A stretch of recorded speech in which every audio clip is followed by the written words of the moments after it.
And I know it sounds maybe a little tinfoil hat, but it's not.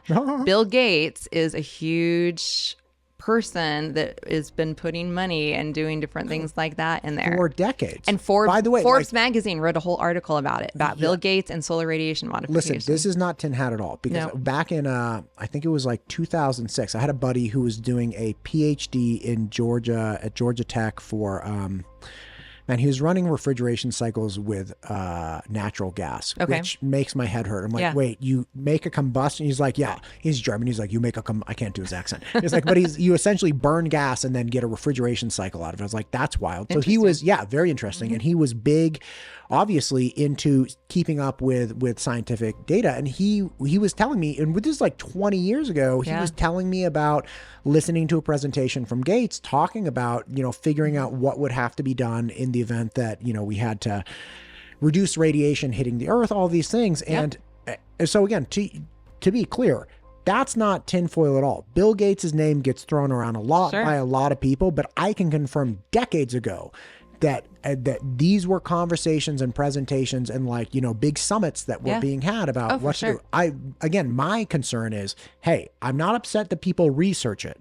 Right. What I want to know is anybody in the United States government pulling the trigger, just like in Idaho.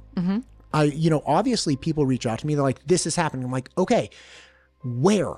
Who? Because I don't want heavy metals dropping on me. You don't want heavy metals dropping on you. We do not want these things. But we have to function within the facts, right? Yes. So we need facts. We can go by feelings sometimes, but feelings aren't the way that you want to make laws and do different things. You want to go by facts. And you have to have information to substantiate the facts. that. That's it. Listen, if you know a person or an entity, just give me one and I'll make them famous in Idaho. What I can tell you is that there is a lot of interest in it. There are other countries that are doing things along those lines, and there are testing functions that are going on to see how to go about doing that and how we can do. I even saw one where there's a group of scientists that are looking at how we can put something into outer space that would help block the sun, like a huge shield type thing. Like a windshield block? It looks like a bunch of solar panel type things, right? And you just put it in outer space in different locations to help block the sun. But my thing is that these sound like science fiction type stuff, but most science fiction, there's elements of truth to that. And eventually you're going to get down that road a little bit further, and it might not be science fiction for very long. It might be part of reality. Listen, we're already living in the future.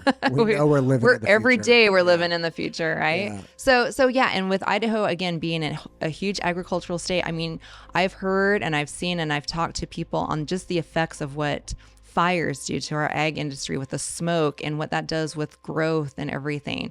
And I'm thinking, we don't want to get rid of the sun. We need the sun. We need it to do it. We need do the its sun. Job. We need water. We don't want to mess with it. These are different things. Like cloud seeding is not trying to dim the sun. Like we're trying to coax more water out. Like there's a water-based thing. So if you're upset in the summer that you have a hazy day, that's not cloud seeding, man. But let's be proactive on some of these. Yes. And so that's my purpose in doing that one.